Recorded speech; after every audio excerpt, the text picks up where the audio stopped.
Good afternoon. As promised, today's topic is going to be what to do and what are your tips and tricks for travel outside of the United States. Specifically, my knowledge of travel outside of the United States is Europe and Morocco. So, what are we thinking about when we're talking about going to the other country? And I realize you may be on a trip already, so it's not like you have a lot of time to plan right now. We'll do a better planning video later on. But this is just handling the tips and tricks for what to do this weekend.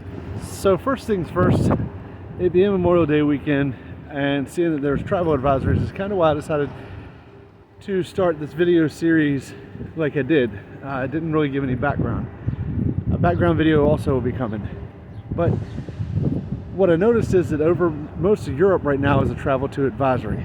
Now, that means elevated caution should be exercised. Where did I find this information at?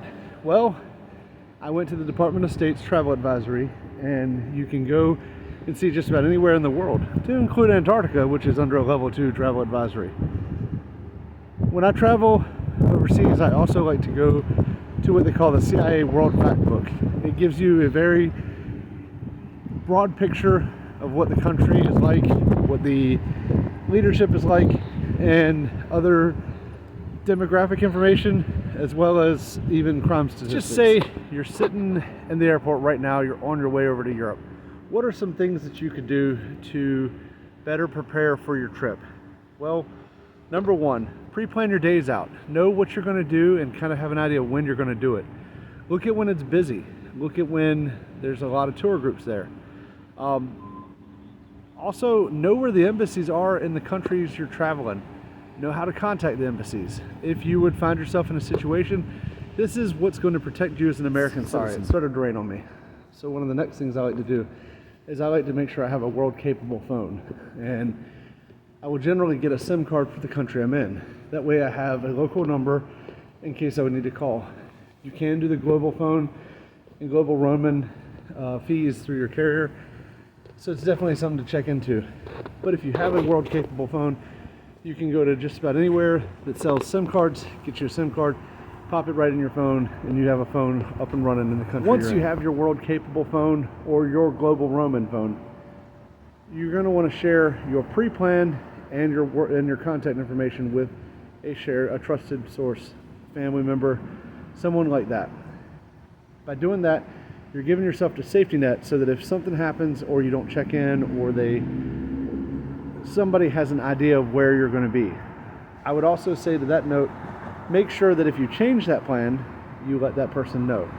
Again, if a news goes out of a terror attack in somewhere you're at, and maybe your phone's down, you have somebody somewhere else that knows who you are, and where you're supposed to be. With that plan in place, with those pre-set ideas of where you want to go, you're going to want to observe what's going on in the country. This is where Facebook is going to come in handy. This is where events, TikTok, different methods of collecting your intel is going to come in handy, because you're going to want to look where demonstrations might be going to happen. If you are somewhere and you notice a large presence of police showing up, you can pretty much guarantee that there's some type of demonstration happening. So what I would advise if you notice that is start making your way to another location that you want to see.